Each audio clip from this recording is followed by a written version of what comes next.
All right, I think we're going to get started. Welcome, Forever Buffs, alumni, faculty, staff, and current students. So we want to start by thanking you for joining us today for this exciting installment of Boulder's Forever Buffs Spotlight Series. The Spotlight program highlights alumni, students, faculty, and staff that exemplify the Colorado Creed and who make a positive impact in their industry or their community. So this program aims to build connections with CU Boulder and the community that we are all a part of. Tonight's event is brought to you by the CU Boulder Alumni Association, the HERD, our Student Alumni Association, CU Boulder's Counseling and Psychiatric Services, and our Forever Buffs Black alumni. So as we move into the presentation, or actually before we move into the presentation, we do want to take a moment to do a land acknowledgement. As we gather, we honor and acknowledge that the University of Colorado's 4 campuses are on the traditional territories and ancestral homelands of the Cheyenne, Arapaho, Ute, Apache, Comanche, Kiowa, Lakota, Pueblo, and Shoshone nations. Further, we acknowledge the 48 contemporary tribal nations historically tied to the lands that now comprise what we call Colorado. Acknowledging that we live in the homelands of Indigenous peoples recognizes the original stewards of these lands and their legacies. With this land acknowledgement, we celebrate the many contributions of Native peoples in the fields of medicine, mathematics, government and military service, arts, literature, engineering, and more. We also recognize the sophisticated and intricate knowledge systems Indigenous peoples have developed in relationship to their lands. We recognize and affirm the ties these nations have to their traditional homelands and the many Indigenous people who thrive in this place, alive and strong. We also acknowledge the painful history of ill treatment and forced removal that has had a profoundly negative impact on Native nations. We respect the many diverse Indigenous peoples still connected to this land. We honor them and thank the Indigenous ancestors of this place. The University of Colorado pledges to provide educational opportunities for Native students, faculty, and staff, and advance our mission to understand the history and contemporary lives of Native peoples. Okay. Now, as we move into the program, I'd like to start by introducing myself, and then I will ask each of the panelists to introduce themselves by sharing with you their connection to CU and where they are joining us from. I will also invite each panelist to fill in the blank in thinking about Black mental health is important to me because. So I will start off by introducing myself. My name is Dr. Sasha Arbway. I am a double-boarded psychiatrist in both adult and child and adolescent psychiatry. And I am serving as the training director for psychiatry and the medical director for the Counseling and Psychiatric Services program here at CU Boulder. So that is both my profession and my connection to CU. And I will talk about Black mental health, why it is important to me, in part because it is my profession, in part because imposter syndrome, for those of you who have heard about this, is it's real. It's real, and I connect with it. So I'm sure we'll talk a little bit about that. And I think that panels like this are really important because I think it creates a sense of community and belonging. And I think that those are things that contribute to resilience. And that is part of our mental health and part of our strength as Black women. So let's move on to some of our panelists. So let's start with our co-president of CU Boulder's Forever Buffs Black Alumni, Anthea Johnson-Rowan. Good afternoon, everyone. As Dr. Arbway mentioned, my name is Anthea Johnson-Rowan. I use she, her, hers pronouns. I proudly serve as the co-president for the Forever Black Alumni. I loved my experience at the University of Colorado, and I would have never gotten through that experience if it weren't for my friends and amazing professors and staff members that really helped to support me.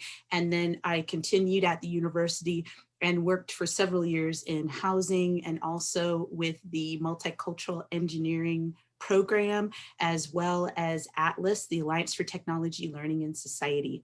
Currently, I work at the University of Denver as the director for the Equity in Science, Technology, and Mathematics program, and the interim senior director for the Access and Transitions programs, and also the interim director for Denver Promise. To complete the sentence that Dr. Arbway asked all of us, Black mental health is really important to me because I wrote it down so I wouldn't forget. I love it. I have to show you this. That's part of how I center myself, is I remind myself by buying dope t-shirts that I can wear around campus. I think the other piece is that as a Black woman, we need to be reminded, we need to remind ourselves of our intellect, our talent, our creativity and beauty daily, and take time every day to care for ourselves in some way. And that includes counseling, wellness, nourishment, and peace of mind. I also agree that imposter syndrome is a real thing. And I think sometimes when we remind ourselves, we also can continue to do that for other people that we work with, whether it's our own children, whether it's our teammates or our students that we work with. We have to be in this together. And that's also part of mental health, is not going through this journey alone. Beautiful. Thank you so much. Okay, next let's turn to LA-based wardrobe stylist and contributing writer for the Mental Health Awareness Incentive. Check in with you, Ms. Audrey Brianne. Hi, everybody. I am Audrey Brianne. I'm Los Angeles based. It's very sunny and lovely out here today. Sorry to those of you that it is not that kind of weather. As was announced, I am a part of Check In With You. It's a mental health incentive that was created by Haley Hasselhoff. It is meant for us to just come back to ourselves and each other, but to really, check in with one another on a more authentic and deeper level than just the normal, hi, how are you, fine, sort of like template that we follow or tend to follow anyways in society. And I went to CU Boulder, graduated 06. I have a degree in English Lit. I love my time there. I was a Gamma Phi Beta, so was part of a sorority there, and I had a blast. I absolutely love CU Boulder. It has a very special place in my heart. And as far as Black mental health and its importance to me, I think that our community deserves it. I have been in instances where I've been in treatment and or counseling, and I just see the despondency of the low numbers of diversity in general, but really for Blacks, I don't see other people that look like me when I'm in these establishments. And I just think that access to mental health care is a human right. And again, I believe that our community deserves it. And thank you for having me today. I'm excited to talk to you guys about this a little more in depth. Yeah, thank you. Thank you so much for joining us today. Our third panelist is Dr. Lenice Littleton, historian and postdoctoral fellow in public humanities and African American life. Good afternoon, everyone. I'm Dr. Lanice Littleton. I am a scholar, activist, historian, and postdoctoral fellow in public humanities and African American life at Clemson University. I am originally from Denver, Colorado. I have to tell everybody that I'm from Denver, Colorado. I'm from Montbello, so you know I'm hardly home, but I'm always repping. Shout out to everybody from Montbello. I'm currently living in Atlanta, Georgia. I've been here about 12 years now. Why is Black mental health important to me? I think for a couple of reasons. I think one, as a historian, I'm clear about the generational traumas that we've suffered as a community. And so I think that it's really important that through studying history and through having these types of conversations, we're able to confront those generational traumas and move forward through them. I also think that Black mental health, or particularly Black women's mental health, is important because historically, Black women are almost required to be the most insane and the most sane at the same time. Our lived experiences are one that can drive a person insane, but somehow, some way, we keep showing up to save the day. You know what I'm saying? We're always at the polls. We're always making it happen. So I think that even in that, there are some mental health components that suggest that if Black women aren't well, then it'll be difficult for us to be well as a community. Thank you. Yes.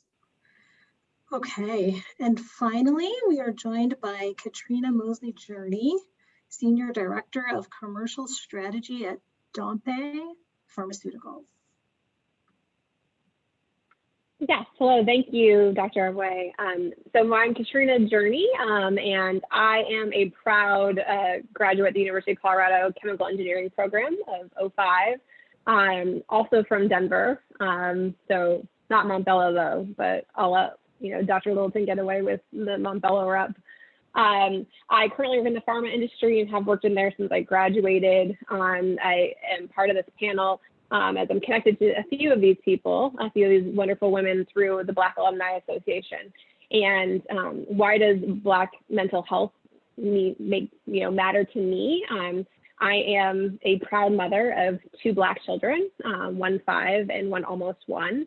And the daughter of a Black man, the wife of a Black man, and the ability to maintain my full self and do self-care is important, not only just for me, but because I'm also helping take care of others. And so I think always thinking of myself and making sure that I check in to ensure I'm in the right mental state so that I can support and love and give everything I can to my family means a lot to me. Wonderful. Thank you. Thanks to everybody on the panel who's joining us today. I am excited for the discussion that we're going to have.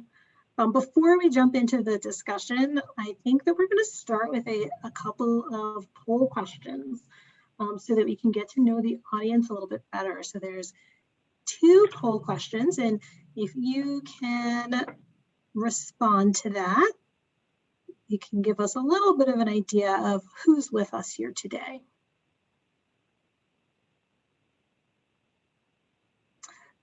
So you can see that we're asking about what your affiliation to CU Boulder is, which obviously we've talked a little bit about, and now we'd like to hear from you. And what drew you to attend this event? What sorts of things were you particularly interested in?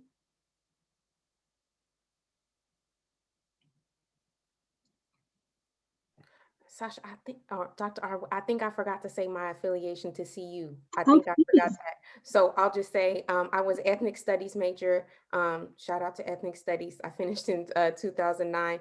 And I am also an active member of the Black Alumni Association with my lovely sisters on the panel here. Thank you. And I apologize for not noticing that. I appreciate you jumping in with that.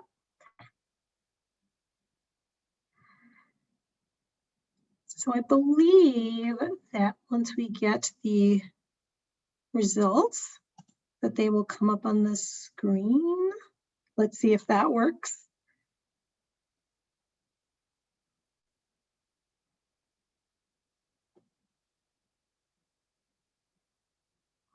Wow. Okay. So this is very interesting. So we can see that we have the biggest group of people who we have with us today are alumni, which is very exciting, but I am very excited to see a mix of other students and staff and faculty and even parents. So that's very exciting.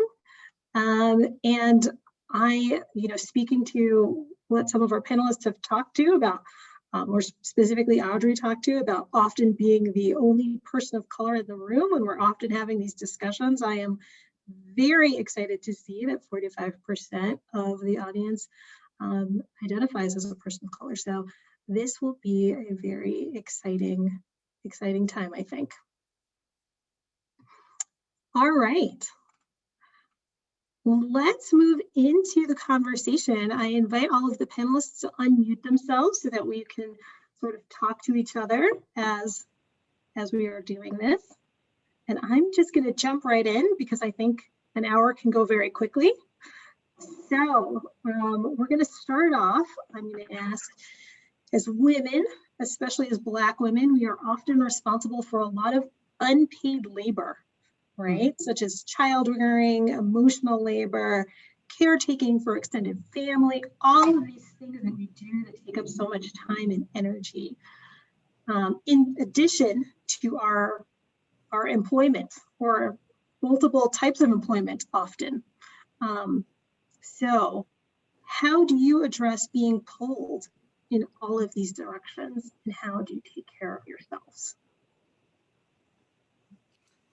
I'll start. This year has been a very interesting year for me, as it has been for all of us, but my partner was in intensive care for 10 days over the summer and had to have 3 surgeries. So once he was out, I was responsible for wound care. I was responsible for taking care of him. And then once he started to be on the mend, my mom had contracted an infection and then also had to have a shoulder replacement. And so she moved in with us. And so I had to work with my supervisor to allow me, rather than going into work part-time, to just work full-time from home so I could protect my mom from COVID, but also so I could balance the multiple doctor's appointments, occupational therapy appointments and physical therapy appointments. And so I think the other part is I'm a mother also of an amazing 13-year-old girl. And I think I've been balancing that is running. I love, and as much as I don't know that I love running as much as I like to be outside with the fresh air. And after I'm finished running, I'm like, I love it. But sometimes I have to remind myself, but just being outside was restorative. So as much as I could, being outside, I also have been doing karate for many, many years. And so training and having those moments between martial arts and running to just focus on the activity has been extremely helpful. And I think for me, the way that it works is I have to have it on my calendar. If I don't have it on my calendar, if I don't put that time on and prioritize myself, then it doesn't end up getting done because I'm running to go get my daughter from school, or I am taking care of my partner or taking care of my mom. And so then I become further and further down on the list. And I think between the different jobs that I'm doing, even though I'm doing a lot of hours, I also have talked to myself about cutoff times. And so, you know, if I do have to work late, even if I'm not finished with everything, I'll say I have to be done by 9 so I can wind down and go to bed. So I think that's critical. And I do not do all-nighters. I am not a spring chicken anymore. And so I don't do that. And I think I actually learned from my colleague, Ms. Journey, because when she was a student, she promised herself as a first-year student, she would never do an all-nighter. She would always be in bed by 11. So I'm inspired by that as well and try to do the same thing. Wonderful. When you were listing all of those roles, all of your jobs, I think I was certainly thinking about you with this question, because I think it's impossible to try and do all of those things unless you find a way to take care of yourself. I mean, I think it's not about perfection. It's not about being 100 in every area. Sometimes I'm killing it in one area. Sometimes I'm killing it in another. I feel like it's juggling balls, and only sporadically have all those things come together. And those are the weeks that are wild. But other than that, I've been able to kind of balance them. But I also think that's putting everything on the calendar. So I might not be addressing it every day, all the time, all of those things, but trying to balance it on the calendar where at least I'm taking care of these components at different times, trying to not drop as few balls as possible. Yeah. Katrina, I wonder if you would want to speak to this question a little bit.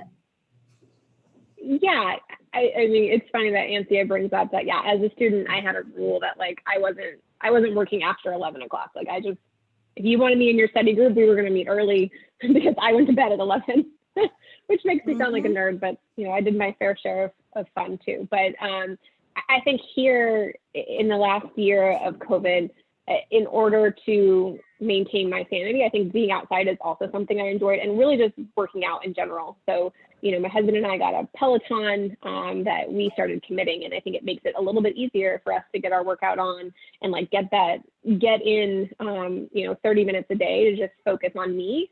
And the other thing that I would say is that I also committed to actually like getting a massage on occasion, and there were times where we would have my massage therapist actually come to me, because to me that was like so much of my mental health of like just being able to decompress that like I needed to prioritize that. And so when looking at all the other things I did, I couldn't stay in my house at all times all by myself all the time, and that was something that my husband and I had to have a conversation about, like, where are we prioritizing our risk and what things do we need in order to maintain our sanity when we were trapped in the house with two little people. And that was one that, I felt like really helped me release. And the other thing I would add to that too is I think part of also releasing your mental health is finding people in your life, like your girlfriends, that you can talk to and be honest about, rather than holding all these emotions in.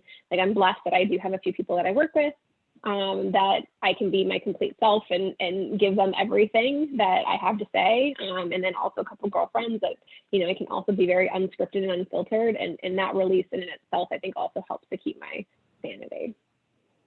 I agree with that.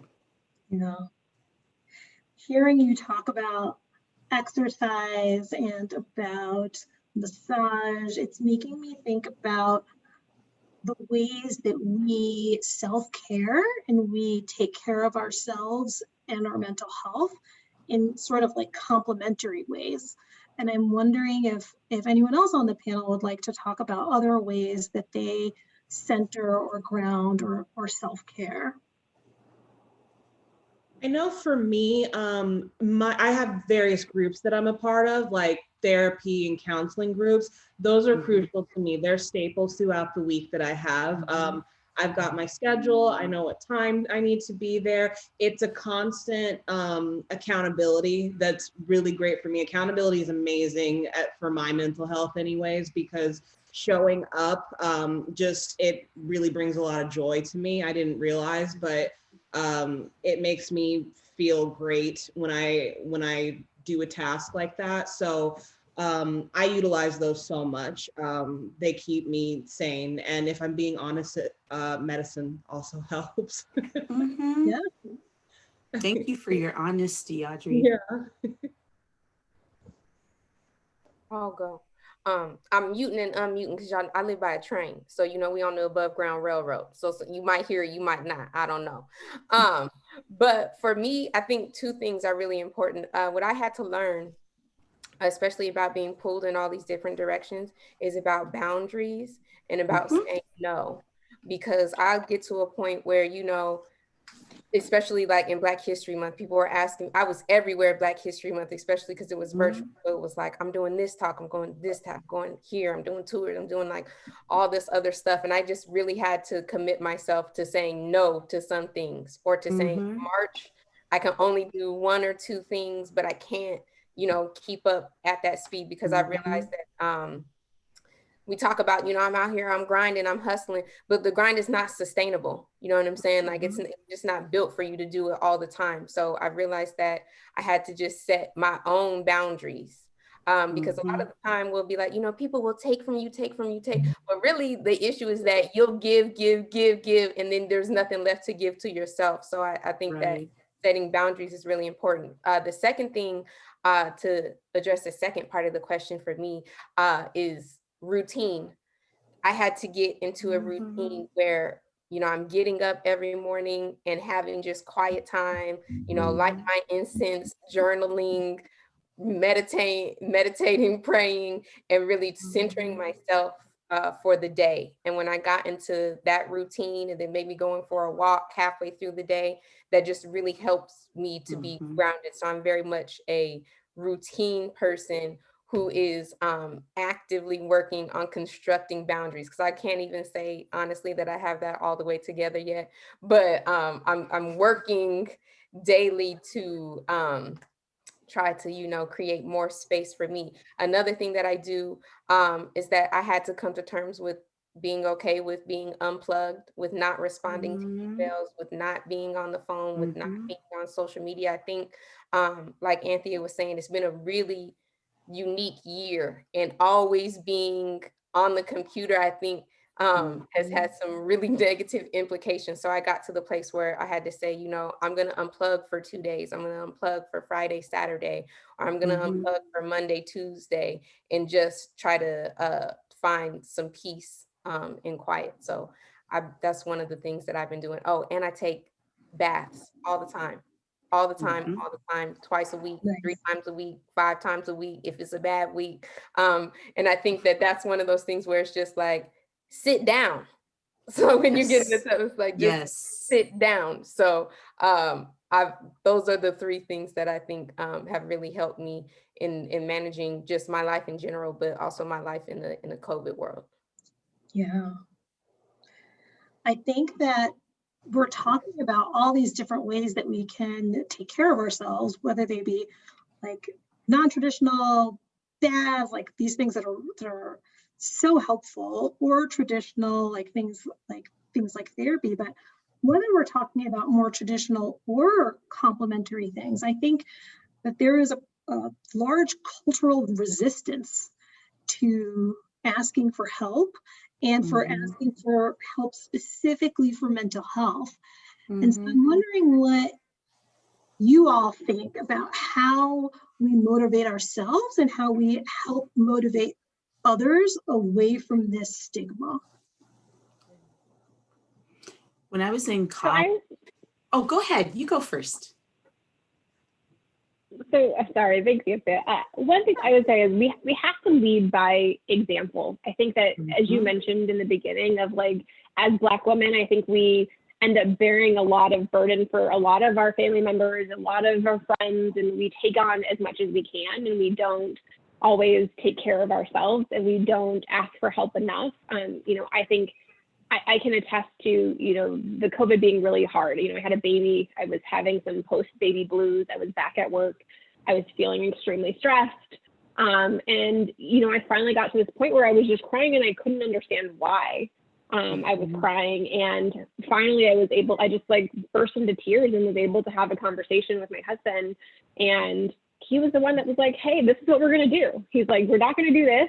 You're going to do this. You're going to talk to your boss. You're going to say that you need help, that you need to prioritize some things. And we're going to, I'm going to take on this. You know, he agreed to take on this. And literally just the conversation itself, I could feel my anxiety levels kind of residing. And so I think that, you know, ever since I did that, I think that I check in with my employees, I check in with my friends, and I try to remind them that, like, we can't do it all. And when I see them doing more, I try to remind them of, you know, hey, I'm here if you need to talk. I'm here if you need to help. Like, you can't do all this. Your your needs matter also. And so I try my hardest to try to think about that and maybe even overshare when I ask for help, right? Like to share with other people that I have asked for help, that I couldn't do this all by myself. And hopefully that will help. I agree with that. I didn't know when I was in college in my senior year that I had depression until when I was working as a hall director and we were doing workshops on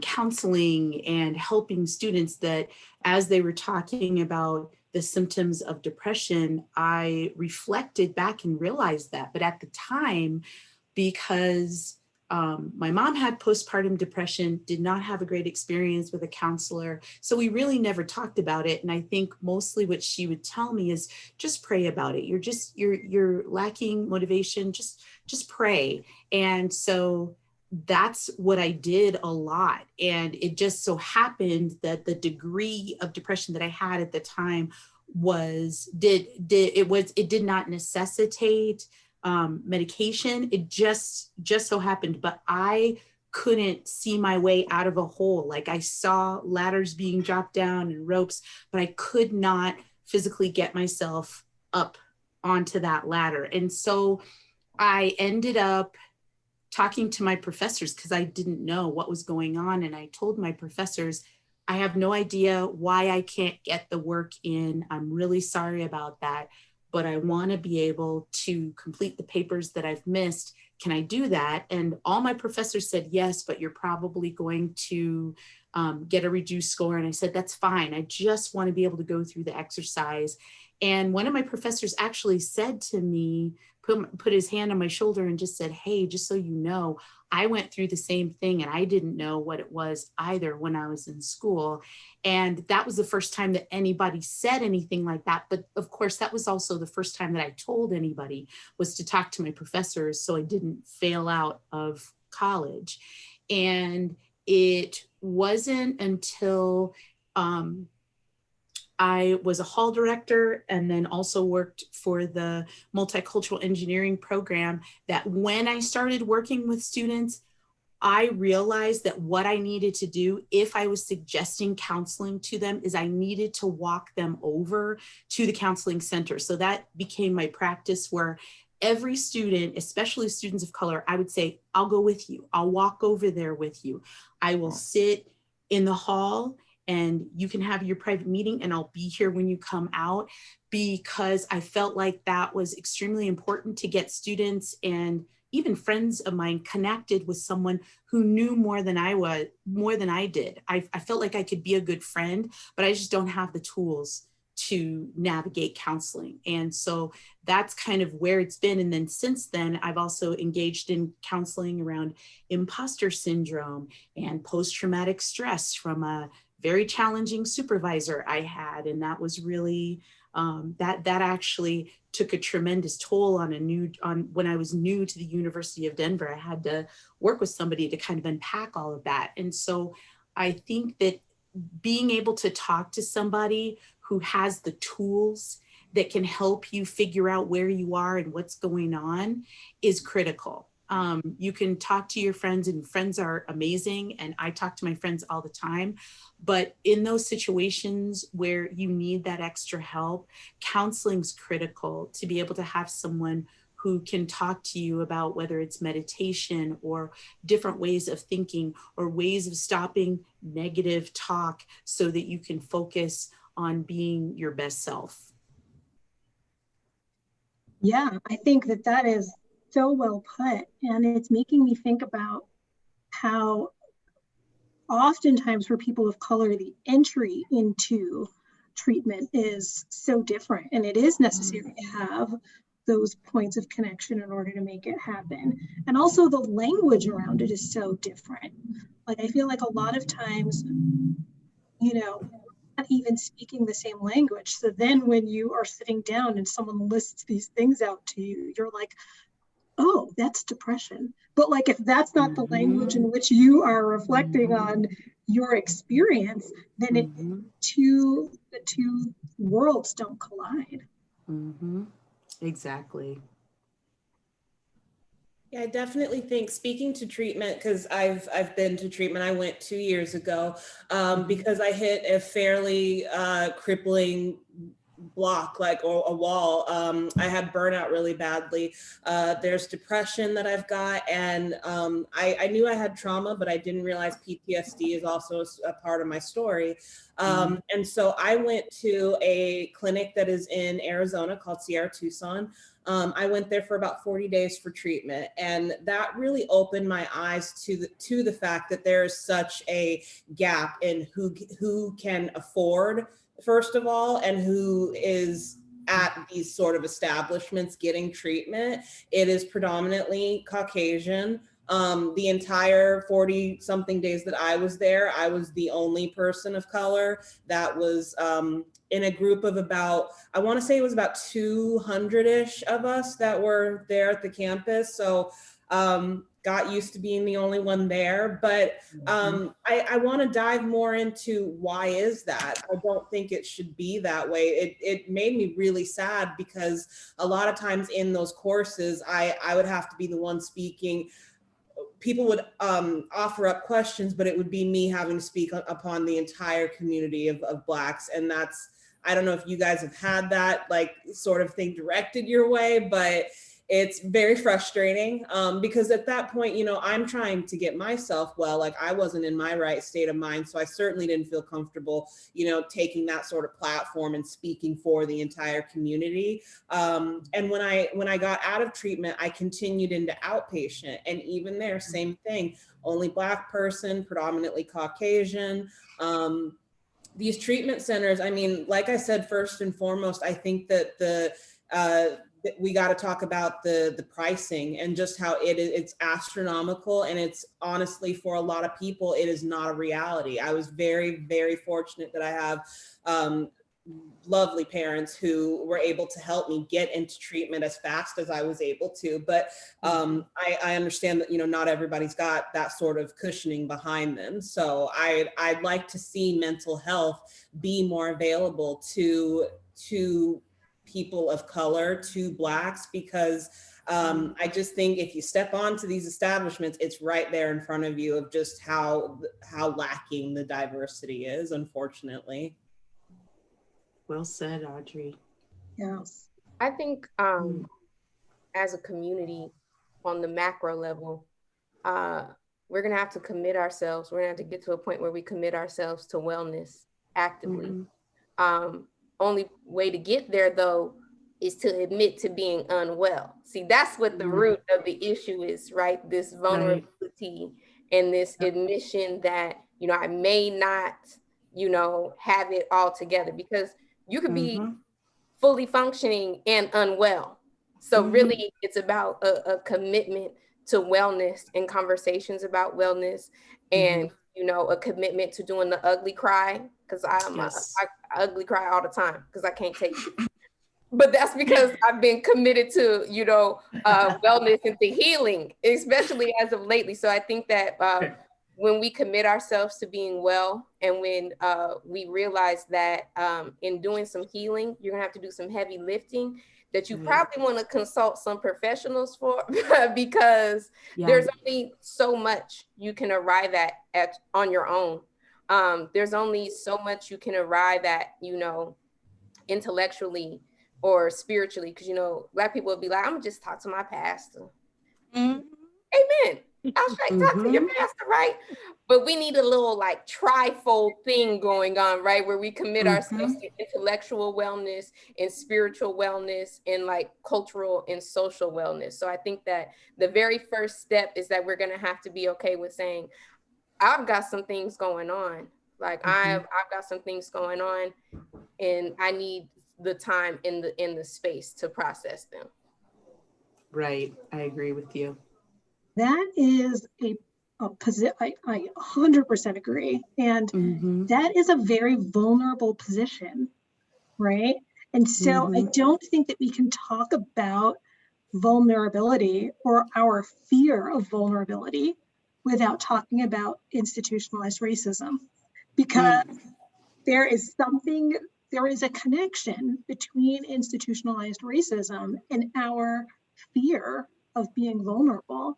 So I know we're sort of jumping all over the place, but I would like to sort of talk a little bit about, first of all, just acknowledging that institutionalized racism and sexism exists, and certainly more in some settings than others, but in all settings. And what are some thoughts that we have about the impacts of that, and what do we do to take care of ourselves in spaces where we are impacted by institutionalized racism and sexism?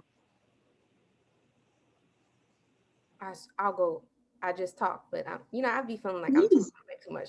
But I think that as a historian, I think that's a really interesting question, because I think that racism is the fabric of our lived experience in America. And so we have to have conversations about institutionalized racism, because that's literally how we got here, how we arrived in this contemporary moment. And if we need to take all the steps back to figure out how we got there, we know that the root of that is institutional racism. But I'll say more than that, it's white supremacist rhetoric. And so when I hear that question, what I hear you say is, how do we engage in kind of this intellectual warfare that we're in with white supremacy on the daily?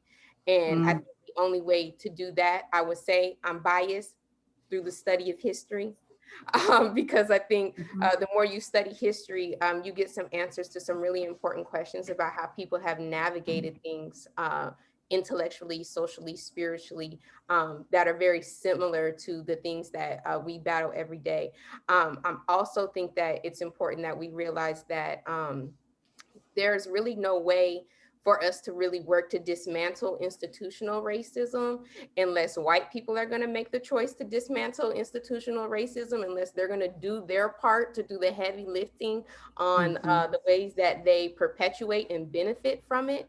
And so I think, see, right on time, here comes the above ground railroad. I don't know if y'all can hear it, but that's a really important thing, that we realize that we, one, have to acknowledge it and move through that in our lived experience also, but that there is also some accountability and responsibility that the white community is going to have to take in order to really try to affect some change. It's going to have to be a twofold thing. It can't be solely placed on the Black community. I think something that I found, when I've been in counseling, is that in order to take care of myself in that sort of an environment where there is just like institutionalized racism, I have to connect with people on a deeper level of authenticity, where I'm comparing and I'm empathetic towards our shared experiences, because I have to be able to connect with that person of like, I'm just like you. I went to high school. I went to college. Like there's really not, these gaping differences between us. But that's where I was able to focus selfishly, because I had to, but selfishly on myself while I was getting help and treatment. But it was definitely hard. It's tough because it's othering. I can't stand when that happens, but it's so othering and polarizing to be the only one. I don't want to say luckily, because it's not that, but I unfortunately have experience in that. So I was able to get through it. But just connecting with people on more of a spiritual level has helped me to get beyond any obstacles that I have seen as far as racism when I'm encountering it in a treatment or a counseling environment. I guess what I can share is, as I see it, I've been addressing it. So there have been times where, to me, it seems egregious. I realize afterwards, because people come up to me or might email me and say, hey, thanks for speaking up. But I now am of the age where I can say more things and I can be more bold.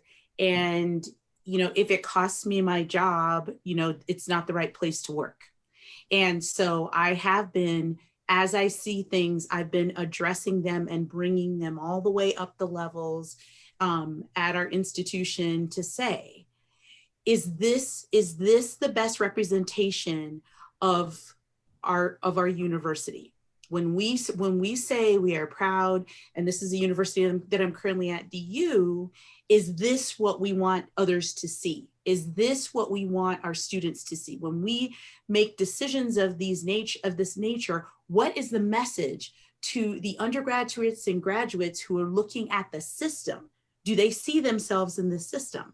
So I have become definitely more comfortable sharing those things outright instead of having sidebar conversations with my colleagues, because those sidebar conversations don't create change. But to be in those spaces where the upper administration is to help them to understand from the perspective of a Black employee who was also an alum of their institution is something important, because I think that's kind of how you create change. I mean, quite honestly, if we're going to really get rid of institutional racism, we got to raise the whole system and just start all over, so that we make sure that we're including everybody. And that's the educational system, that's the governmental system.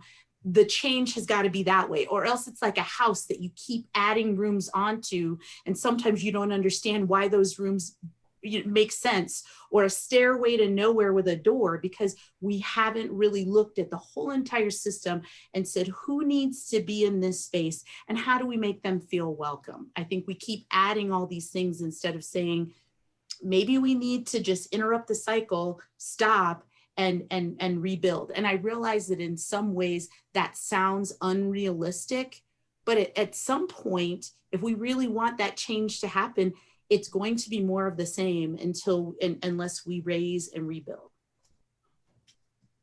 Yes. You mentioned something there, Anthea, that I think was interesting. Of, you're now of the age, which I don't think that you're of the age, but I mean, I do think that there is something about being at either a latter place in your career where you can stand up and say something about those things. Like I do feel like, being the entry-level employee, and I know we have students on as well as, alumni, but, being the entry-level employee, you just take it.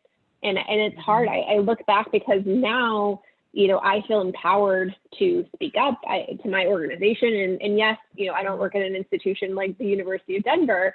We just have our small company, but, I do feel empowered in a little different place in my career where I can speak up and try to make change and call things out when I think that we're not doing enough, and maybe push harder. And if I don't get what I want, like, you're right, like maybe that's not the job for me if the company isn't willing to do the things that, I believe is correct and right for social justice. But I think I always struggle with, what do we say to the students that come in, at that level? Because I want to say that, like, hey, yeah, speak your truth, like bring yourself, do all these things. But I don't think that's the reality. Like, I think that Black women, Black men in general have gotten really good at code switching, because the moment you go into corporate America, or the moment you go to any job, right, you're usually the only, and you learn to adjust yourself. And I think that's awful, because I feel like that is like a burden that has continued to raise ever since, it started a long time ago. And I don't know, like, I'd be curious, to you, Dr. Arbway, what do we do? What do we tell the students that maybe that aren't empowered, that, don't have that level of agency in their careers to speak up on, social justice? Yeah, I thank you for asking about that. I think that one of the things that's really hard about not having good representation is that I think generally a really useful thing to tell those people is that it is always great to speak up. It's always good for feedback to be, immediate and specific, but also sometimes maybe that's just not your rule. But that's why it's good to have someone else who you can bring it to. Right. And so it is really important for us to have representation in all of these different spaces and at all of the different levels, because I can tell you in my position that people will often come to me and say, this thing happened. I'm not sure if I want to go to so-and-so, but I can take that for them because I'm in a different position than they are. and I'm in a different position in my career. I've been doing this longer. I feel less fearful about it. And so what I would encourage them to do is figure out who their mentors are. Who are their female mentors? Who are their Black mentors? Who are the people who can speak up for them when they can't speak up for themselves? Because they're not always going to be able to do it, and that's okay. And sometimes you're not going to be able to do it because you are like just too emotional to do it, like you're too connected to the thing, and that is so okay. And sort of like giving yourself permission to be in your feels and to say, this is not the time and the place for me to intervene, and I'm okay with that, and I forgive myself for being in that space right now. You know, one thing that I do want to mention is that your champions are not always of the same ethnicity. And so that's important to understand too, is there are plenty of people out there of different ethnicity, and especially if you are attending a predominantly white institution or you work at a company that is predominantly white, that there are people who identify as white who are woke. And so those are the people to understand also, who do you talk to? Because I think that's the other piece is I've learned throughout my life lots of different lessons from lots of different amazing people, but I probably wouldn't be doing the work right now if it weren't for Valerie Gibson, who is my hall director and my supervisor.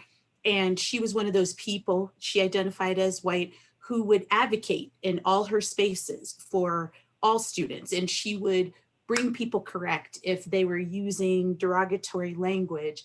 And then the person over her was our area manager, and she also identified as white. And during a time at the University of Colorado when the Black fraternities and sororities didn't have houses and places to have parties, Patsy Tyler opened up Williams Village and said, you know what, let them party here. And everybody in the room, I was a first year hall director, was like, what?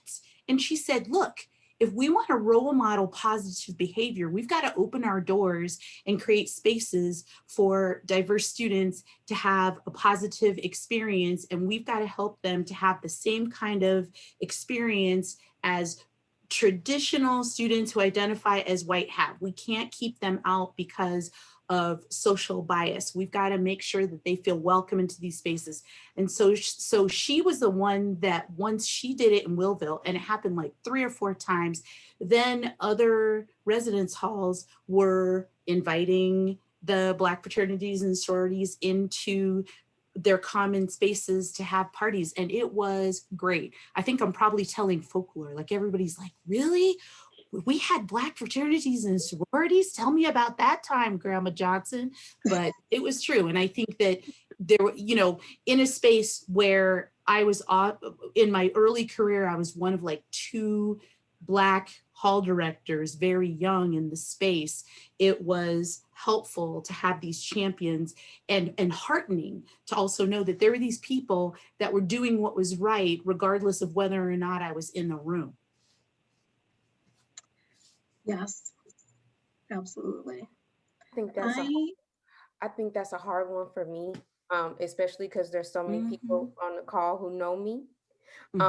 I traditionally am a person who talks at the top of my throat all the time. I'm always yelling, I'm always hollering. Even in college, I was a protester, an activist, you know. So activism is so much a part of just, you know, my person and just in my profession. That's why I consider myself a scholar, activist, historian. So I think what's really important for me is I'm not a big code switch because I don't know how to do it. You know what I'm saying? Like, I don't know how to not, you know, like that has been a difficult thing for me throughout my life, which I think has been some to my benefit and some to my disadvantage.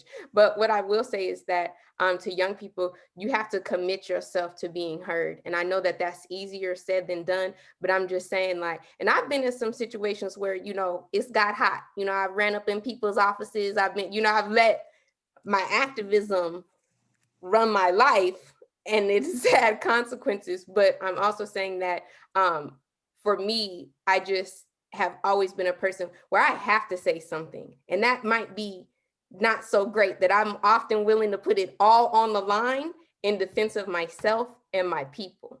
So I think for me, that's been one of those things where I understand.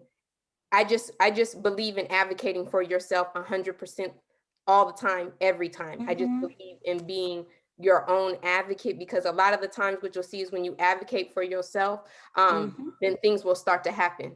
But I know that that's easier said than done, and that's, you know, difficult in some spaces. Coming out of Boulder and going to Clark, Atlanta was a different situation, being in a predominantly Black setting. But I also had some difficulties there where, you know, I gained a reputation of being a bell ringer, because I'll run up in your office and ring that bell. Like I said, I might have a problem.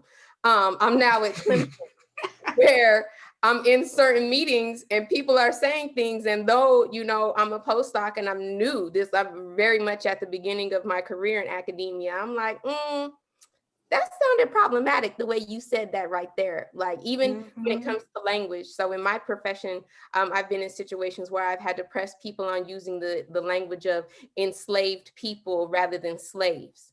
And while that seems like a simple thing, that's a conversation that I've had to have in professional settings that has been difficult, but absolutely necessary. So I don't advocate for anyone to be as turned up as I am all the time. I understand that that's exclusive to me, but I do want to impress that we have to advocate for ourselves, especially as Black women.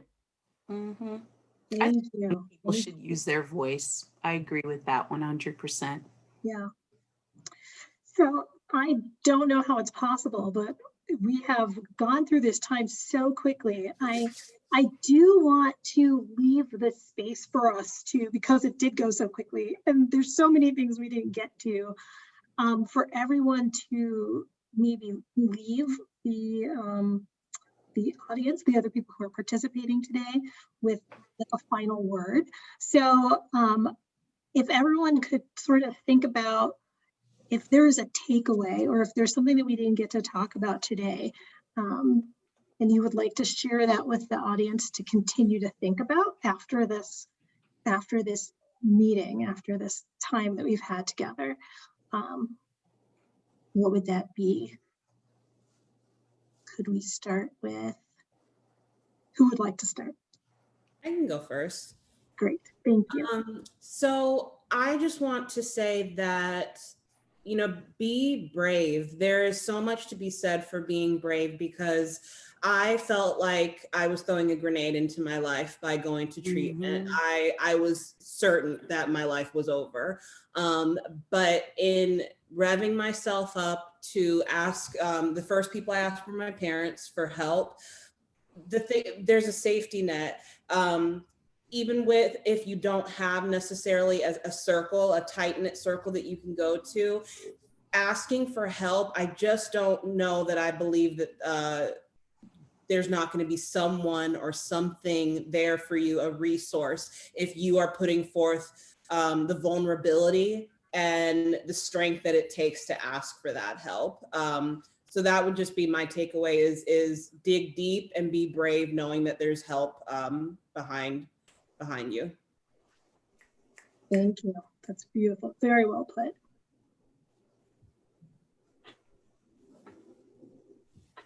I would say, go ahead, Katrina. I would say commit yourself to wellness on all fronts, intellectually, mentally, spiritually. Do what you have to do to just commit yourself to being the best version of yourself that you can be, which I know is a lot of hard work to figure out who you even are and how to be the best version of that person. But I think committing yourself to wellness and to healing is important. And don't be afraid to, you know, ask for help and to say that you might not be doing well, but that there's always a chance for you to get better. Thank you. So I would say not be afraid to find your safe spaces and use them. You know, I think, you know, it's okay to not always be fighting the good fight. It's okay to decide to huddle in with only a close group of people that you can be unapologetically you and just release. I find that to be some of my best recharging moments, you know, with people that I can say exactly what I mean without having to think about it. And so that's one thing, is find those people, find your tribe, find your village of friends, of family. You know, we talked about before, like the multicultural engineering program, which was that for me. You know, when I was an undergrad, there was a group of students that were Black and brown, that looked like me, that were having the same struggles. And honestly, that's what pulled me through. That's what got me all the energy through all of my days. And now I just have that pieced apart across the country. But I think don't be afraid to use those and not feel like you always have to be on. Yes. I would just add to all of what everyone said. I think my takeaway is you don't have to do everything perfectly. You have to do the very best that you can.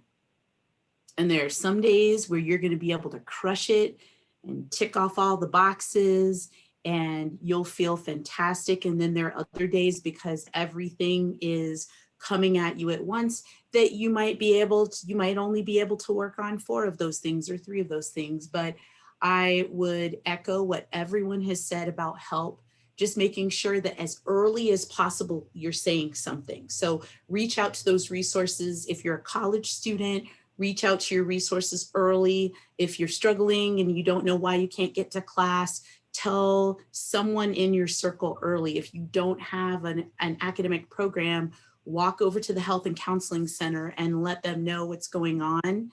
And if you have friends, let those friends know so that they can watch out for you as well. Because I think the friend piece is you always have to make sure you're talking with your friends, but make sure you're connecting with your resources as early as possible when you start feeling like you don't have it. And also figuring out what that is, because as I mentioned, sometimes you just have an off week and it's okay not to have everything perfect. But if you're noticing that a lot of balls are dropping and you don't have everything together, or you're feeling some kind of way that feels new and different and not what you're happy with, talk to somebody on your campus. If you're not on campus, talk to someone at your in healthcare. I know that in the pandemic right now, there are some amazing resources popping up for virtual counseling. And so you don't have to be alone, even if you have to be alone. Thank you. Thank you. And before we move on, I do want to wrap up with thank yous, but I'm actually going to say that the thing that I would like people to take away is that as someone who is part of like traditional mental health, you do not need to be afraid to partake in traditional mental health, because I think oftentimes people are afraid that it's going to be a bad fit, that they're not going to like them, that they're going to be made to do this or that. And so one thing I would really like people to take away from this is that you don't have to be afraid to try, because if it's not a good fit, just see somebody else. This is not just because you go for one appointment doesn't mean that you are stuck with this person. If they make a recommendation that does not feel good to you, you do not have to do it. So I think that if we know that, and if we can internalize that, then we can be like a little less afraid of going to see a counselor or a psychiatrist. So on that note, unfortunately, we do need to wrap up. I want to take this moment to thank everyone on the panel. I just want to say it's been such an honor to join in conversation with such brilliant Black women. It is a rare treat for me. We would like to thank our audience for joining us, and a special thank you to Haley Rose Kohler for all of her work putting this together and in supporting this panel. Thank you to all of our campus partners for supporting and putting this program together: the CU Boulder Alumni Association, the HERD, CAPS, and the Forever Buffs Black Alumni. The goal of events like this is to build, nurture, and maintain your connection to CU Boulder. And we hope that this has helped just a little bit in helping you stay connected. If you are seeking further resources related to mental health and wellness, especially if you identify as a person of color, please visit the link that is displayed on this slide. We will also be sending the link in the chat window, which you can see has popped up. And these are some resources that can be helpful for you and for others who are seeking to support their mental health.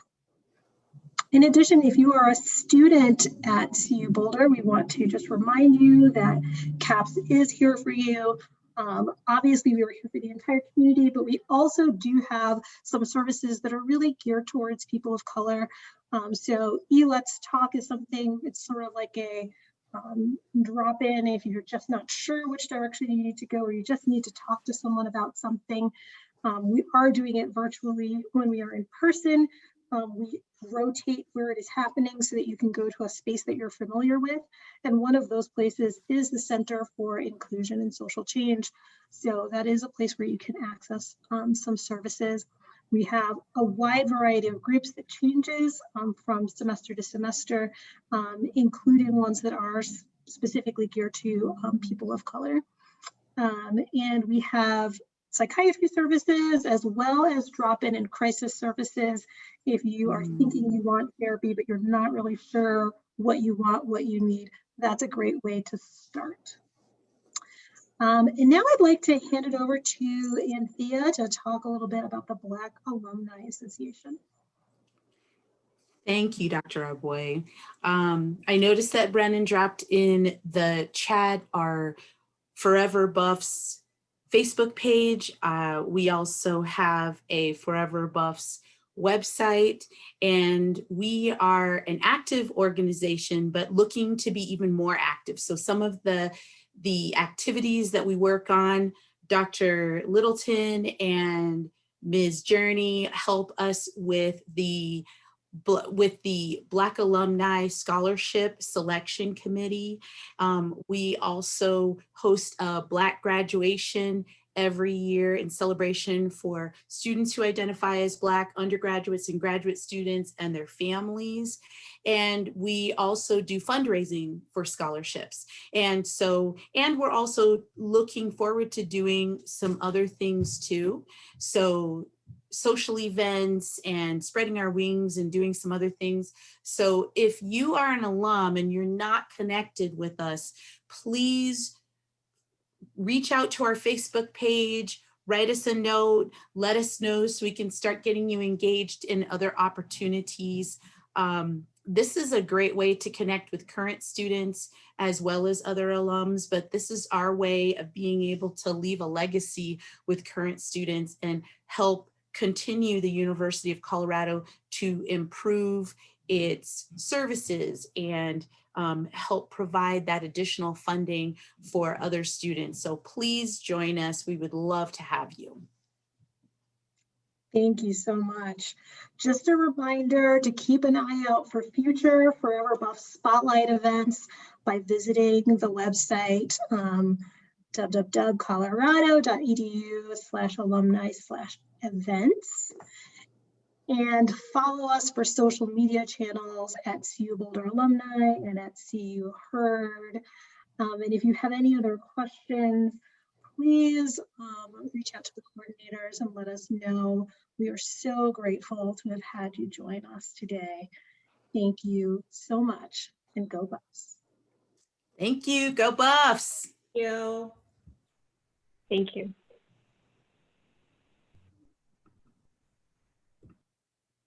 All right. Bye, ladies. Thank you. Excellent job.